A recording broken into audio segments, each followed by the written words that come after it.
Assalamualaikum warahmatullahi wabarakatuh.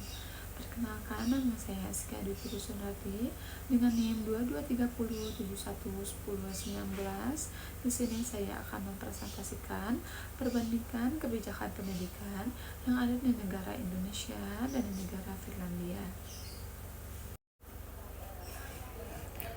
Kebijakan pendidikan di Indonesia adalah serangkaian peraturan program dan tindakan yang dirancang oleh pemerintah untuk mengatur pengembangan dan meningkatkan sistem pendidikan di negara ini. Tujuan utama dari kebijakan pendidikan adalah untuk meningkatkan kualitas pendidikan, memperluas akses pendidikan, dan memastikan bahwa pendidikan dapat dinikmati oleh semua lapisan masyarakat. Sedangkan di negara Finlandia dikenal dengan sistem pendidikan yang inovatif dan efektif, dengan pendekatan yang berpusat pada siswa, waktu belajar yang lebih singkat, dan fokus pada kualitas daripada kuantitas. Pendidikan Finlandia gratis hingga tingkat universitas dan sangat menekankan pada kesejahteraan siswa. Berikut adalah perbandingan kebijakan pendidikan di Indonesia dan Finlandia, menyoroti beberapa aspek utama yang memberikan kedua sistem tersebut. Yang pertama yaitu akses dan inklusif. Indonesia wajib belajar 12 tahun. Kebijakan yang mewajibkan anak-anak untuk menempuh pendidikan dasar hingga menengah, 6 tahun SD, 3 tahun SMP, 3 tahun SMA dan SMK. Program Indonesia Pintar (PIP) membantu tunai pendidikan untuk anak-anak dari keluarga kurang mampu, bertujuan meningkatkan akses dan partisipasi dalam pendidikan. Sedangkan di negara Finlandia, pendidikan gratis semua jenjang pendidikan dari dasar hingga tinggi.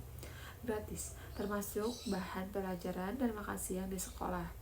Hal ini memastikan akses yang merata tanpa memandang latar belakang ekonomi. Inklusif total. Sistem pendidikan yang sangat inklusif dengan kedukungan bagi siswa berkebutuhan khusus dan program individual untuk memastikan semua siswa dapat mengikuti pembelajaran.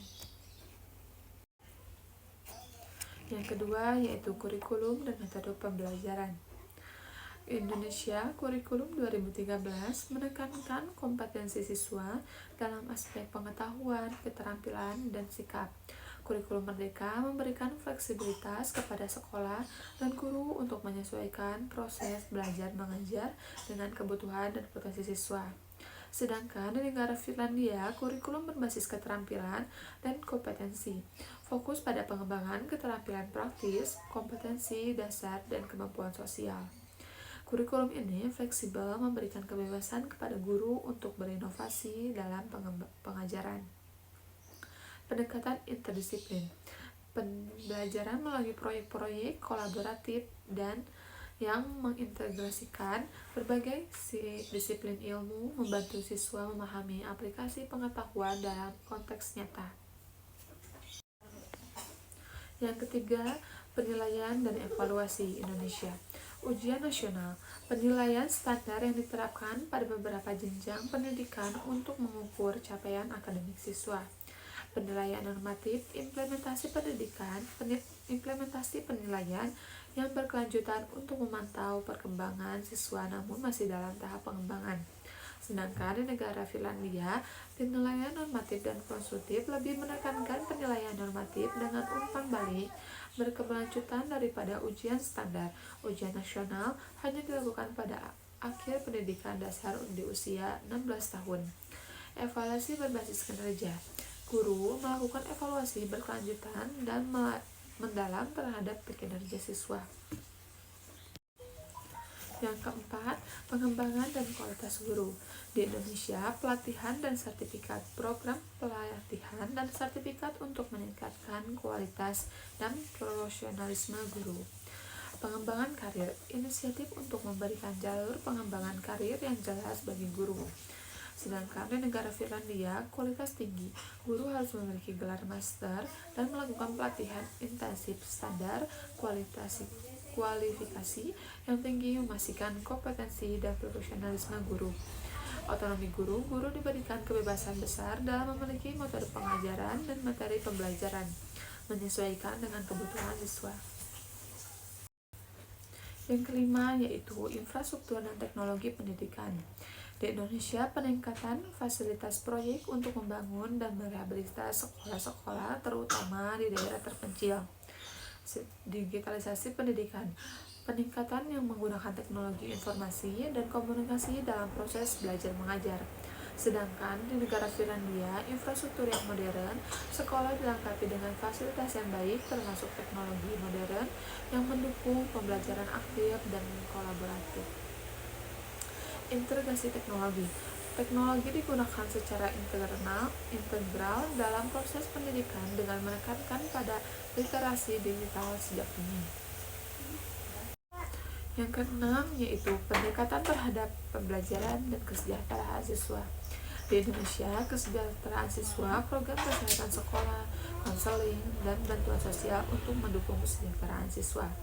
Gerakan masyarakat hidup sehat, Gimnas, kampanye untuk mendorong gaya hidup sehat di kalangan siswa. Sedangkan di negara Finlandia, pendekatan holistik fokus pada kesejahteraan fisik, emosional, dan sosial siswa. Layanan kesehatan dan konseling tersedia di sekolah. Waktu belajar seimbang, hari sekolah yang lebih pendek, dan beban tugas rumah yang rendah untuk memastikan keseimbangan antara belajar dan bermain. Terakhir yaitu kesimpulan. Kebijakan pendidikan di Indonesia dan di negara Finlandia mencerminkan konteks dan prioritas masing-masing negara. Indonesia berfokus pada peningkatan akses dan kualitas pendidikan melalui berbagai program dan reformasi kurikulum dengan tantangan yang signifikan dalam hal infrastruktur dan pelatihan guru. Sedangkan di negara Finlandia dengan sistem yang lebih matang dan inklusif, menekankan kualitas pengajaran, otonomi guru, kesejahteraan siswa, menawarkan pendidikan dan holistik, dan berfokus pada pengembangan keterampilan praktis serta kompetensi sosial. Mungkin cukup sekian yang bisa saya sampaikan, kurang lebihnya mohon maaf. Wabillahi taufiq wal hidayah. Wassalamualaikum warahmatullahi wabarakatuh.